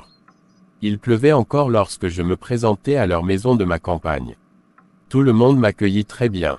Nous remerciâmes le Seigneur par une courte prière, puis je demandai que l'on m'amène la malle afin de la brûler. Tout le monde me regarda sans mot dire. Puis le chef de famille me dit, d'un air heureux, « J'ai cru comprendre, de la bouche du frère qui vous accompagnait hier, que vous étiez un peu épuisé, et que c'était pour cette raison que vous l'aviez envoyé très tôt ce matin pour détruire la malle. Mais il n'a pas voulu le faire sur place, à cause des enfants, et pour éviter des scènes semblables à celles d'hier, il a donc déjà emmené la malle à Bethel. Ah bon, c'est bien. Je me suis réveillé un peu tard aujourd'hui. Cette pluie est pour quelque chose, je pense. Ceci dit, je louai le Seigneur et partis aussitôt, le cœur battant. Malgré mon calme apparent, j'étais très troublé dans mon cœur. Ce n'était pas pour une bonne cause que ce jeune frère avait utilisé le mensonge. Était-ce pour dérober le contenu de la malle? S'il le faisait, malheur à lui, car il serait alors soumis à la malédiction de la sirène. Mes craintes se confirmèrent lorsqu'une fois arrivé à Bethel, j'appris que ce frère venait de passer, mais qu'il n'avait rien amené avec lui. En allant prendre la malle, ce frère avait bien eu l'intention de l'amener à Bethel. Mais, en cours de route, le diable finit par le convaincre, en inspirant aux frères des versets bibliques tirés hors de leur contexte. Par exemple, « Tout est pur pour celui qui est pur », ou en lui suggérant que puisqu'il était sous le sang de Jésus, aucune malédiction ne pouvait l'atteindre. Cela aurait été vrai, si ce frère n'avait pas commis de mensonge et de vol, car il n'avait aucun mandat de ma part pour récupérer cette malle, et il était pourtant venu en mon nom. De vol, parce qu'il avait emporté la malle à mon insu. Puis le diable injecta une nouvelle pensée dans l'esprit du frère. Tout genou fléchira au nom de Jésus. Ainsi, si le nom de Jésus était invoqué sur cette malle, son contenu pourrait servir à de bonnes causes, au lieu de passer par le feu. En outre, le frère se dit sans doute qu'il valait mieux utiliser le contenu de la malle lui-même, au lieu de le remettre au pasteur. Il chassa donc avec autorité les démons de la malle, au nom de Jésus. Mais il avait oublié que l'esprit qui l'animait lorsqu'il était allé chercher la malle n'était pas l'esprit de Jésus-Christ, mais plutôt l'esprit diabolique qui le conduisait. Sa prière terminée, il ouvrit la malle, empocha d'énormes sommes, et se dirigea vers Bethel. À la permanence de l'assemblée, il trouva quelques jeunes sœurs en prière. Il leur offrit l'argent nécessaire à leur alimentation pendant tout leur séjour. Il était de mon devoir d'empêcher ce jeune frère de vider le contenu de la malle. Lorsque j'arrivai au domicile de ce frère, on m'apprit qu'il venait à peine de partir pour Bethel. Je ne sais pas ce qu'il avait dit aux siens à propos de la provenance de sa subite fortune. Personne ne sembla prendre au sérieux mes mises en garde contre l'utilisation de cet argent. Je rentrai bredouille, l'esprit en l'air et l'âme en feu. 6 jours après la délivrance, juste au moment fixé par la sirène, ce frère se mit à ramasser des papiers, à monologuer en cours de route, à ne plus prendre soin de son corps. Bref, il avait perdu la raison. Il fut amené à Bethel afin que l'on puisse prier pour lui. Chose étrange, chaque fois que l'on priait pour lui, sa maladie, loin de s'atténuer, ne faisait qu'empirer. Bien-aimés frères en Christ et chers lecteurs, n'oubliez pas que Jésus revient bientôt. La confession du pasteur. Un jour, je fus invité à témoigner dans une assemblée située dans la zone urbaine de Kimbanseke, au quartier Kisangani. Cette assemblée était dirigée par un couple de serviteurs de Dieu, qui n'étaient pas mariés dans le privé mais qui étaient unis dans le service. Le pasteur se faisait appeler Papa Mokambi, tandis que la femme était là, Maman Mokambi. Au cours de ce témoignage public, le Saint-Esprit me mit à cœur d'insister sur ma vie de débauche, lorsque j'étais au couvent des religieuses catholiques, en compagnie des pères spirituels. Je comparais ensuite la vie d'une religieuse dans ces couvents à la vie et à la tenue d'une femme régénérée. Je fis ressortir le fait que tout rapport sexuel en dehors du mariage était une abomination aux yeux de l'Éternel, quel que soit le rang social ou le grade du partenaire, que ce partenaire soit prêtre, pasteur, diacre, évêque, cardinal ou pape, ou même fiancé, L'impudicité et la fornication étant des péchés qui souillent le corps, la Bible nous recommande de les fuir. J'étais encore en train de parler lorsque j'entendis un grand vacarme dans l'assistance, une clameur. C'était là, Marna Mokambi, l'une des 2 personnes responsables de l'assemblée qui m'avait invité. Elle se débattait et voulait se déshabiller, sans aucune pudeur. Elle criait, « Laissez-moi, laissez-moi, j'étouffe, j'ai chaud, laissez-moi me déshabiller, j'étouffe, j'étouffe, laissez-moi parler, oui, je vais tout vous dire. Je dirai tout, sans rien cacher. » Tout le monde était étonné par ce spectacle inhabituel, et voulait voir ce qui allait arriver. On se demandait à qui elle s'adressait. Elle continua à crier, « Laissez-moi tout vous dire. Oui, je le reconnais, je suis une sorcière. Oui, le pasteur ici présent est mon mari. Nous avons fondé ensemble ce groupe dans le but unique de freiner ou d'éteindre le feu du Saint-Esprit dans notre quartier. » Elle ment. Elle divague. N'écoutez pas ce qu'elle dit. Elle dit des mensonges. Ce sont ses nerfs qui ont craqué. C'est elle, Papa Mokambi, qui, lorsque son nom fut cité, s'était précipité vers la Marna Mokambi, pour lui fermer la bouche avec sa main, et l'empêcher ainsi de parler. Aidé d'un paroissien, il emporta la Marna Mokambi, et l'entraîna à l'écart. Irrité, Papa Mokambi interrompit la réunion et dispersa la foule. Ce fut un grand scandale. Avec un groupe d'intercesseurs, je m'approchai de Marna Mokambi, pour prier pour elle. Elle me dit alors que, lorsque je me trouvais sur l'estrade pour témoigner, elle avait vu à côté de moi un être angélique tout de blanc vêtu, qui tenait à la main une longue épée. Cet homme lui ordonna de tout révéler, de peur de perdre la vie sur le champ. Elle voulut s'opposer à lui et lui résister, mais il était trop fort et trop puissant pour elle. Elle reconnut qu'elle et son mari avaient installé dans l'assemblée un dispositif capable d'arrêter la puissance de la prière. Papa Mokambi ne voulait rien entendre des déclarations de sa complice, il nia tout en bloc et soutint qu'elle avait un fort accès de malaria. Il ne cessait de répéter.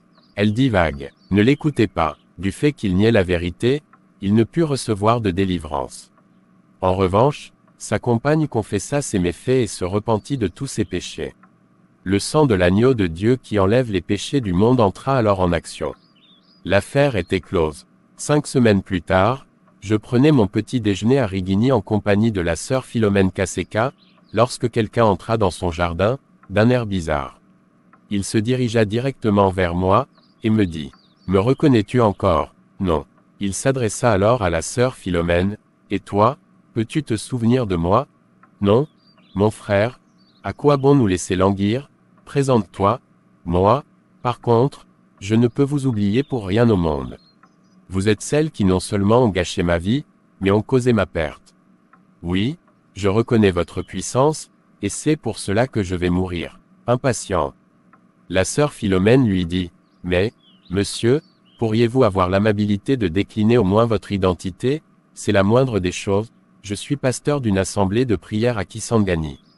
Il y a plus d'un mois, je suis passé chez vous, avec ma compagne, pour demander que votre fille vienne témoigner chez nous. » Il ouvrit la malle, empocha d'énormes sommes, et se dirigea vers Bethel. À la permanence de l'assemblée, il trouva quelques jeunes sœurs en prière. Il leur offrit l'argent nécessaire à leur alimentation pendant tout leur séjour. Il était de mon devoir d'empêcher ce jeune frère de vider le contenu de la malle. Lorsque j'arrivai au domicile de ce frère, on m'apprit qu'il venait à peine de partir pour Bethel. Je ne sais pas ce qu'il avait dit au sien à propos de la provenance de sa subite fortune. Personne ne sembla prendre au sérieux mes mises en garde contre l'utilisation de cet argent. Je rentrai bredouille, l'esprit en l'air et l'âme en feu. 6 jours après la délivrance, juste au moment fixé par la sirène, ce frère se mit à ramasser des papiers, à monologuer en cours de route, à ne plus prendre soin de son corps. Bref, il avait perdu la raison. Il fut amené à Bethel afin que l'on puisse prier pour lui. Chose étrange, chaque fois que l'on priait pour lui, sa maladie, loin de s'atténuer, ne faisait qu'empirer. Bien-aimés frères en Christ et chers lecteurs, n'oubliez pas que Jésus revient bientôt. La confession du pasteur un jour, je fus invité à témoigner dans une assemblée située dans la zone urbaine de Kimbanseke, au quartier Kisangani. Cette assemblée était dirigée par un couple de serviteurs de Dieu, qui n'étaient pas mariés dans le privé mais qui étaient unis dans le service. Le pasteur se faisait appeler Papa Mokambi, tandis que la femme était là, Maman Mokambi. Au cours de ce témoignage public, le Saint-Esprit me mit à cœur d'insister sur ma vie de débauche, lorsque j'étais au couvent des religieuses catholiques, en compagnie des pères spirituels. Je comparais ensuite la vie d'une religieuse dans ces couvents à la vie et à la tenue d'une femme régénérée. Je fis ressortir le fait que tout rapport sexuel en dehors du mariage était une abomination aux yeux de l'Éternel, quel que soit le rang social ou le grade du partenaire, que ce partenaire soit prêtre, pasteur, diacre, évêque, cardinal ou pape, ou même fiancé, L'impudicité et la fornication étant des péchés qui souillent le corps, la Bible nous recommande de les fuir. J'étais encore en train de parler lorsque j'entendis un grand vacarme dans l'assistance, une clameur. C'était là, Marna Mokambi, l'une des 2 personnes responsables de l'assemblée qui m'avait invité. Elle se débattait et voulait se déshabiller, sans aucune pudeur. Elle criait « Laissez-moi, laissez-moi, j'étouffe, j'ai chaud, laissez-moi me déshabiller, j'étouffe, j'étouffe, laissez-moi parler, oui, je vais tout vous dire. Je dirai tout, sans rien cacher. » Tout le monde était étonné par ce spectacle inhabituel, et voulait voir ce qui allait arriver. On se demandait à qui elle s'adressait. Elle continua à crier « Laissez-moi tout vous dire. Oui, je le reconnais, je suis une sorcière. Oui, le pasteur ici présent est mon mari. Nous avons fondé ensemble ce groupe dans le but unique de freiner ou d'éteindre le feu du Saint-Esprit dans notre quartier. Elle ment, elle divague. N'écoutez pas ce qu'elle dit. Elle dit des mensonges. Ce sont ses nerfs qui ont craqué. C'est elle, Papa Mokambi, qui, lorsque son nom fut cité, s'était précipité vers la Marna Mokambi, pour lui fermer la bouche avec sa main, et l'empêcher ainsi de parler. Aidé d'un paroissien, il emporta la Marna Mokambi, et l'entraîna à l'écart. Irrité, Papa Mokambi interrompit la réunion et dispersa la foule. Ce fut un grand scandale. Avec un groupe d'intercesseurs, je m'approchai de Marna Mokambi, pour prier pour elle. Elle me dit alors que, lorsque je me trouvais sur l'estrade pour témoigner, elle avait vu à côté de moi un être angélique tout de blanc vêtu, qui tenait à la main une longue épée. Cet homme lui ordonna de tout révéler, de peur de perdre la vie sur le champ. Elle voulut s'opposer à lui et lui résister, mais il était trop fort et trop puissant pour elle. Elle reconnut qu'elle et son mari avaient installé dans l'assemblée un dispositif capable d'arrêter la puissance de la prière. Papa Mokambi ne voulait rien entendre des déclarations de sa complice. Il nia tout en bloc et soutint qu'elle avait un fort accès de malaria. Il ne cessait de répéter, elle divague. Ne l'écoutez pas, du fait qu'il niait la vérité, il ne put recevoir de délivrance. En revanche, sa compagne confessa ses méfaits et se repentit de tous ses péchés. Le sang de l'agneau de Dieu qui enlève les péchés du monde entra alors en action. L'affaire était close. 5 semaines plus tard, je prenais mon petit déjeuner à Rigini en compagnie de la sœur Philomène Kaseka, lorsque quelqu'un entra dans son jardin, d'un air bizarre. Il se dirigea directement vers moi, et me dit, « Me reconnais-tu encore ?» « Non. » Il s'adressa alors à la sœur Philomène, « Et toi, peux-tu te souvenir de moi ?»« Non. Mon frère, à quoi bon nous laisser languir? Présente-toi, moi. Par contre, je ne peux vous oublier pour rien au monde. Vous êtes celles qui non seulement ont gâché ma vie, mais ont causé ma perte. Oui, je reconnais votre puissance, et c'est pour cela que je vais mourir. » Impatient, la sœur Philomène lui dit, « Mais, monsieur, pourriez-vous avoir l'amabilité de décliner au moins votre identité? C'est la moindre des choses. Je suis pasteur d'une assemblée de prière à Kisangani. Il y a plus d'un mois, je suis passé chez vous, avec ma compagne, pour demander que votre fille vienne témoigner chez nous. C'était dans le but de faire connaître notre assemblée, et d'augmenter par la même occasion le nombre de nos fidèles. Depuis votre venue, mon assemblée s'est disloquée. Ma femme ne veut plus de moi à cause des déclarations insensées de ma partenaire. Vous êtes donc Papa Mokambi. Comment se porte là, Mama Mokambi? Qu'est-elle devenue pendant tout ce temps? Voici près d'un mois qu'elle ne vient plus nous voir. Mais ce n'est pas de notre faute si nous ne vous avons pas reconnu tout de suite, tellement vous avez changé. Que vous est-il arrivé? Je sais que je vais mourir. J'ai très peu de temps à vivre. Votre Dieu est grand, mais, avant de mourir, j'aimerais que vous sachiez tout le mal que vous m'avez causé. Je vous prierai de ne pas m'interrompre. Je n'ai jamais été pasteur. C'est le titre que les gens m'ont donné lorsque j'ai formé ce groupe.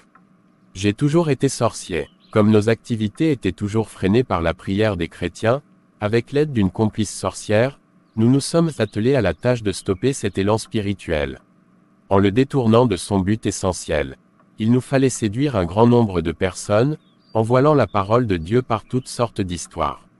La vie était belle, et tout allait bien, jusqu'au jour où ma compagne eut l'ingénieuse idée de vous inviter. Elle m'avait convaincu en me disant que cela allait augmenter le nombre des fidèles. Votre passage fut le début de mon calvaire. Ma complice m'a abandonné. Le groupe se disloque. Ma femme légitime ne veut plus de moi. Dans l'assemblée, il y avait d'autres sorciers. Ils ne digèrent pas ce scandale. Quand ils ont appris que nous avions nous-mêmes invité la sœur Lutala pour témoigner, ils ont crié à la trahison. Aidés par ma famille, nous sommes allés trouver le responsable de nos armées, pour lui proposer notre plan de revanche. Qu'il a accepté. Mais vous êtes forte, ou du moins votre Dieu. Une semaine après votre passage, je suis venu dans mon esprit, la nuit, accompagné d'un peloton de nos soldats, prêts à l'offensive.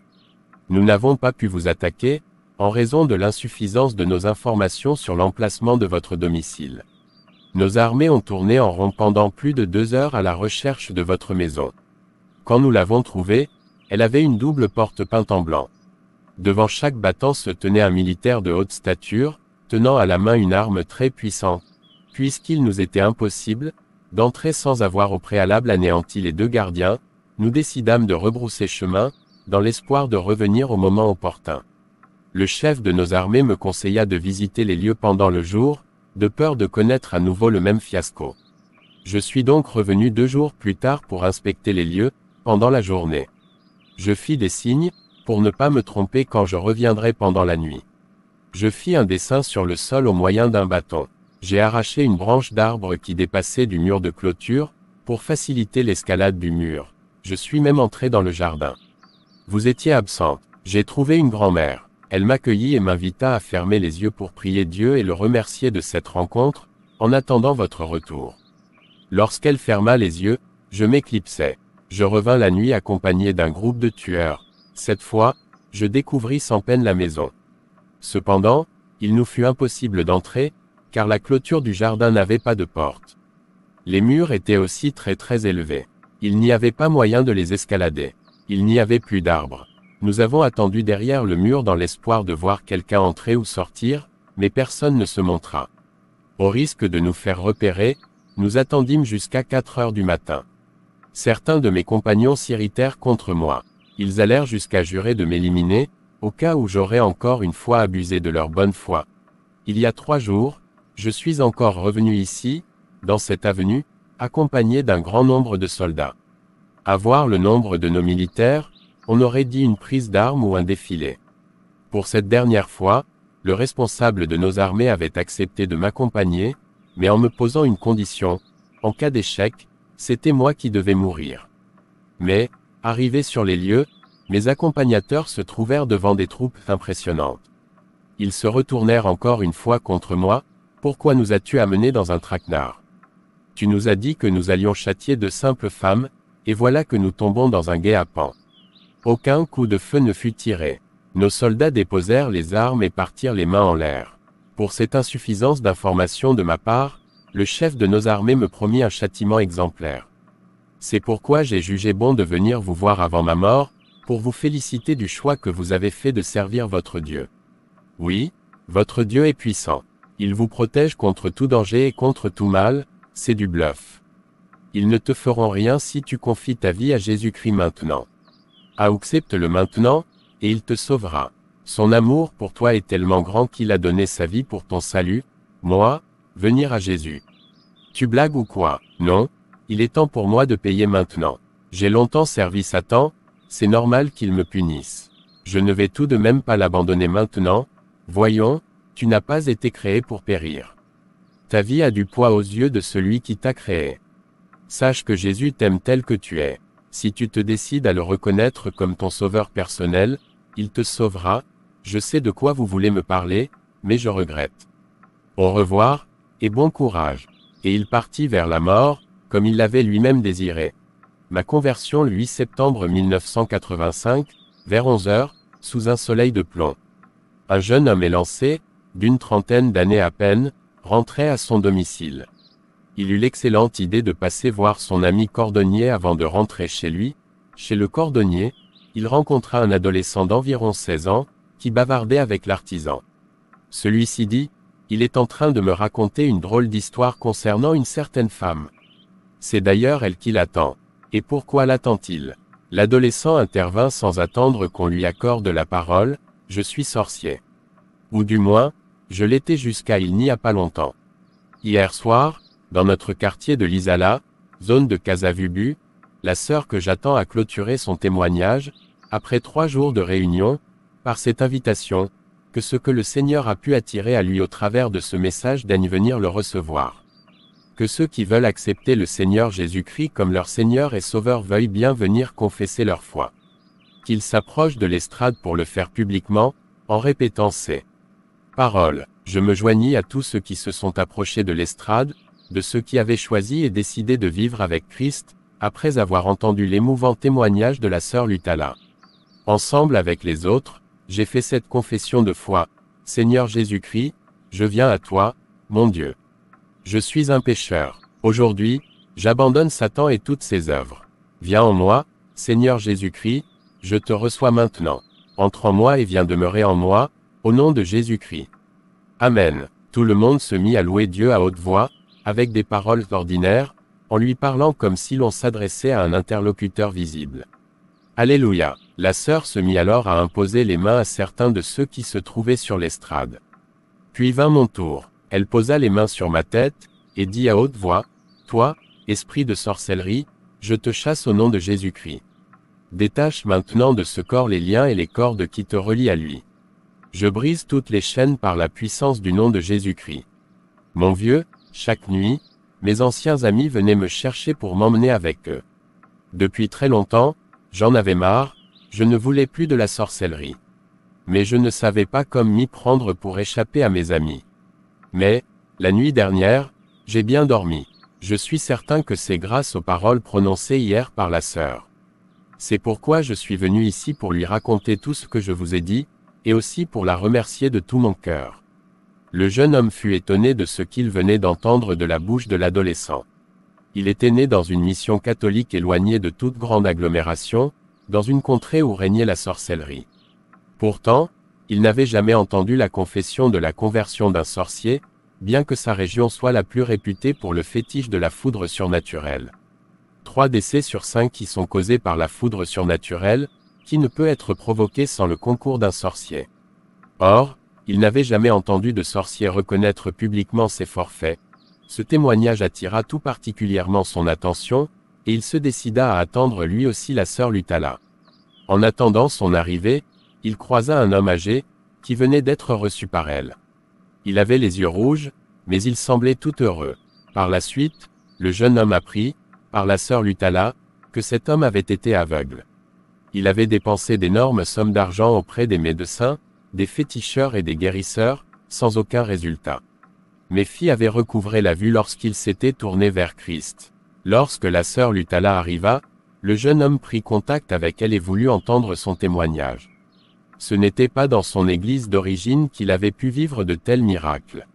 Le jeune homme se croyait revenu au temps biblique. Il avait passé plus de 20 ans sur les bancs d'une grande église catholique, mais il ne savait pas ce que c'était que chasser un démon, imposer les mains aux malades, parler de nouvelles langues, etc. Il se dit que si aucune de ces choses ne se passait dans son église, c'est qu'elle ne croyait pas au nom de Jésus. Marc 16h17-18. Cette constatation finit par détruire toute son incrédulité. Il décida alors de quitter son ancienne église pour suivre le Dieu de cette femme, l'Éternel qui guérit. Le soir même, la sœur Lutala était invitée dans un groupe de prière, au N'2 de l'avenue Lotounou, à Yolo Nord. Le jeune homme s'y rendit aussi. Il y reçut une pleine confirmation de ses présomptions sur les erreurs de l'Église catholique romaine, dans tant de domaines. Lorsque l'appel à la conversion fut lancé, sans aucune hésitation, il se dirigea vers l'estrade pour faire publiquement sa confession de foi. C'est ce même jeune homme qui t'invite aujourd'hui à prendre la décision d'abandonner Satan et d'accepter Jésus-Christ comme ton sauveur et Seigneur personnel, pour que tu puisses recevoir le salut de Dieu. C'est tout pour cette vidéo, veuillez liker et partager autour de vous. Abonnez-vous à notre chaîne YouTube, activez la cloche de notification pour ne manquer aucune de nos vidéos. Demeurez bénis au nom de Jesus Christ de Nazareth.